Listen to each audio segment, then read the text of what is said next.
Hello, my name is James Arroyo, and welcome to Chapter 8, Organizing and Outlining Your Presentations. Previously, we've been discussing the general fundamentals of public speaking, as well as how to form a topic, and get the information, and then transfer that into support. Now we're going to be talking about organizing our speeches, because unlike reading, where if you don't understand or remember something, you just reread it. We don't have that luxury in public speaking. We have to be able to communicate our ideas the first time and then have them understand, comprehend, and then retain that information. So, that is an important part of organizing and outlining and why it's so fundamental to public speaking. I just previously discussed comprehension and retention, and that leads to the point of mnemonic devices. Why do we use mnemonic devices? To improve our memory, to help us remember certain things. And we do that by organizing information so that we're better able to remember and recall it. We use acronyms like PEMDAS. Please excuse my dear Aunt Sally. We remember it because we've organized it in such a way so that we're better able to remember and recall it. We remember things through rhymes, 30 days in September, April, June, and November, all the rest of 31 except for February, which has 28. We remember information by organizing it in a way so that we're better able to remember and recall it. And in the same way, if we organize our speeches in such a way that it helps the audience better understand, remember, and recall that information, then our speech isn't going to just simply end and not have any effect after we've stopped speaking. It can remain in the audience's mind for days, weeks, even months, even years after they've heard it. So, the actual skeleton of our speech is going to look very familiar. It is like any other paper you've ever written. But I want to focus on some key points of this. The subpoints and the sub points, depending on the speech, the bottom level of your organization, which is shown right here, that is where your support comes from. So in the previous chapter, we've discussed how we get research and then transform that into support. Support being examples, statistics, testimonial. Then, so the bottom rung is always going to be support. Then above that are going to be the points of your speech. This could be subpoints, this can be main points, even the thesis statement is a point of your speech. The points really are not information, they are just helping us organize the information in such a way so that the audience is better able to remember and recall it. So, for example, in this situation, the thesis may be organization is important. And then to help us remember that, we may have three different points. The reasons why it's important is because it improves clarity, it improves comprehension or retention of that information, and it also improves memorization for the speaker. So I've organized that, I've broken down that topic, the thesis, in such a way so that I've so that the organization is organized so that I'm better able to understand, remember, and recall it. Then, within each of those main points, I then use support, which I've highlighted here. So, first, the main points. These are the points of your speech. Main points form the skeleton of your speech, and they can emerge through research on the topic, because you may not know entirely what your topic is all about until you've done your research. So, how many points should you have? Obviously, it depends on the size of the speech, because if you have a huge hour-long speech, you may have 4 or 5 main points. But in general, what you want to focus on is about 3. even in a list. Let's say you want to organize a cooking recipe for baking a cake. How many main points would you need if you have 13 steps? You would only need 3.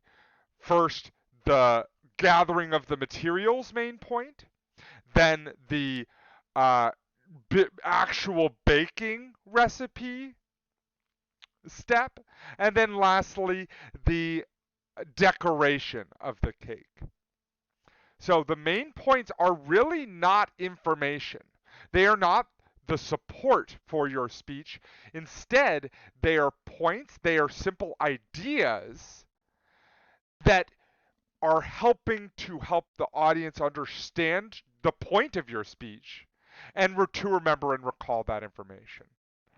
So some tips for preparing these: the main points should be separate because there should not be overlap of main points, otherwise it will diminish the clarity of your presentation. We won't know the point. Also, try to use the same pattern of wording for your main points.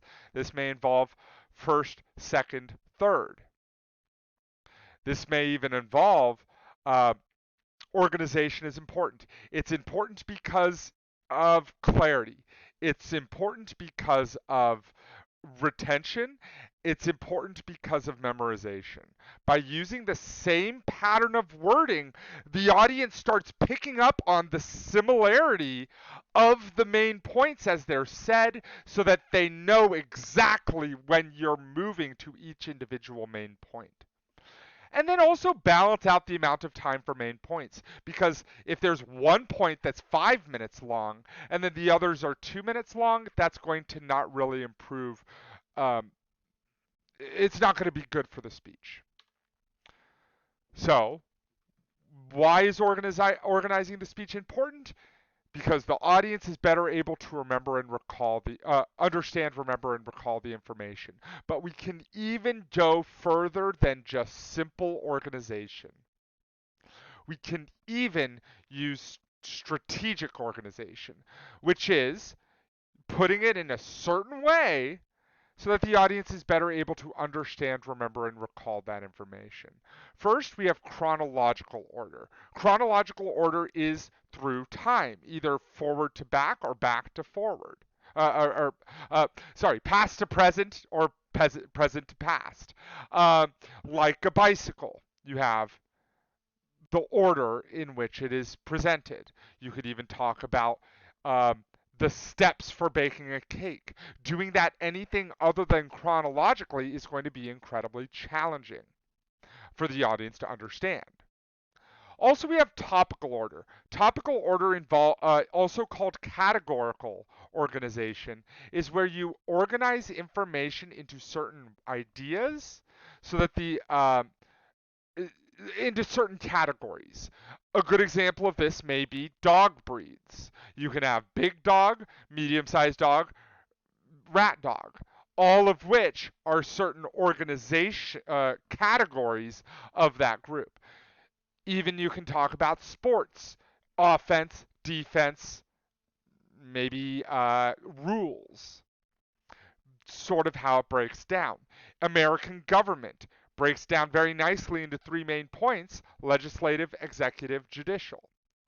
We also have spatial order. This is from top to bottom, from east to west, um, through space.